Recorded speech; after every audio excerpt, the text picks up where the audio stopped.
न्यास का अर्थ क्या है। और इसी प्रकार उन अहमिंदों के ना तो अनसुईया है, तो अनसुईया का अर्थ क्या है और प्रायोग गमन का अर्थ क्या है। प्रायोग गमन का अर्थ एक मरण का भेद। किसी भी प्रकार का कोई प्रयोग नहीं करते, यथास्थिति प्रतिकार नहीं करते। यदि वो चल रहे हैं, उनका पैर कांटे पे पड़ गया तो वो हटाएंगे नहीं, जीप पर से तो हटा लेंगे। यदि उन्होंने पैर उठा दिया और नीचे कांच पड़ा है, वो कांच पे पैर रख देंगे।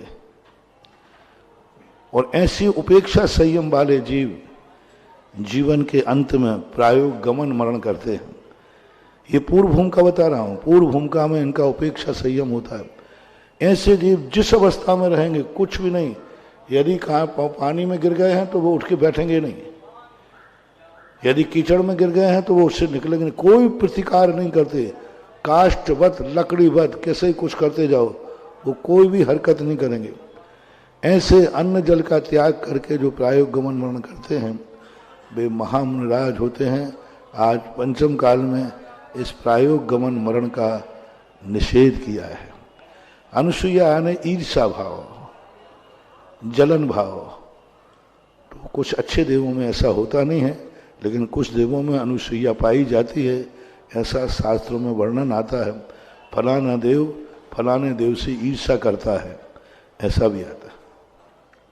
भवनलाल राठौर, नमोस्तु महाराज जी। आलोचना पाठ में आता है जल बिन चीर धोवाए कोसन के जीव मराए, इसका क्या आश्रय है।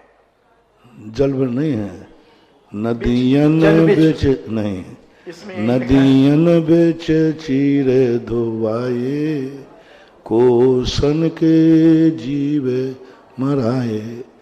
पहले लोग नदी में कपड़े धोते थे सोडा साबुन से, धोबी आदि ले जाकर। तो नदी के अंदर वो सोडा साबुन तुमने लगाया और धोया, अब वो नदी बहती हुई जा रही है, तो कितने जीवों को मारेगी, कितने विकलत्र मरेंगे। मछलियों के मुंह में पानी चला गया, उनका जीवन खराब। तो उन्होंने कहा था नहीं, नदी से पानी लेकर के कपड़े धो, नदी में पानी मत धो। जैन दर्शन कहता है कुएं से पानी लेकर नहाओ, कुएं में मत नहाओ। साबुन सोडा लगाना है तो कुएं से पानी लेकर लगाओ, क्योंकि पानी में जाकर वो सब जलकाय जीवों को मार डालेगा। इसलिए वो निषेध किया आलोचना में कि मैंने नदियों बिच जीव जुड़ाए। बहुत अच्छा आलोचना पाठ, गृहस्थों को आलोचना पाठ पढ़ना चाहिए। बहुत बिन देखे जगह बुहारी, बिना देखे जगह की बुहारी कर दी हो, चींटियां मर गई हो, तो ये है नदियन बिच जीर तीर, जल बिन नहीं है, नदियन बिच चीर धुआए कोसन के जीव मराए, ऐसा रहना। जिज्ञासा समाधान के लाइव सेशन में आप सभी का स्वागत। आलोचना पाठ की चर्चा चल रही है और आलोचना पाठ पूज्य गुरुदेव सदैव कहते हैं प्रत्येक श्रावक को अपने जीवन में यह रटा रहना चाहिए, पढ़ते रहना चाहिए और अपनी आलोचना करते रहना चाहिए। और आइएगा, आज आपके जिज्ञासाओं के साथ आगे बढ़ना चाहेंगे। सबसे पहले मैं आवाज दे रहा हूं शिवरार्थी राकेश कुमार जी, जैन दिल्ली आएंगे और अपनी जिज्ञासा रखेंगे। राकेश जी।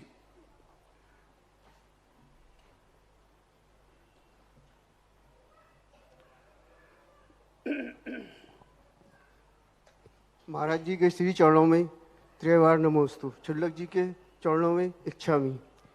महाराज जी, तत्वार सूत्र के चौथे अध्याय की 26वीं गाथा है कि द्विचर्मा, जो 5 अनुत्तर वाले जो देव होते हैं, सर्वात सिद्धि के तो एक भवतारी होते हैं, लेकिन बाकी के जो 4 विजय जयंत अपराजित जो होते हैं, क्या ये 2 अवतारी होते हैं। अभी द्विचर्मा से तो मतलब ये है कि 2 मनुष्य भव वो धारण करेंगे, फिर मोक्ष जाएंगे तो 3 भवतारी हो जाएंगे।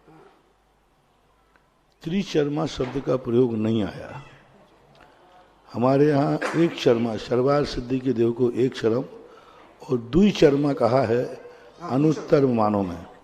जो शेष अनुत्तर विमान है उनमें द्विचर्मा कहा है, बस 2 चरम तक का ही लिया है। तो 2 चरम का अर्थ मनुष्य पर्याय ही नहीं, एक बार वो यहाँ मनुष्य पर्याय में आएंगे, पुनः वो देव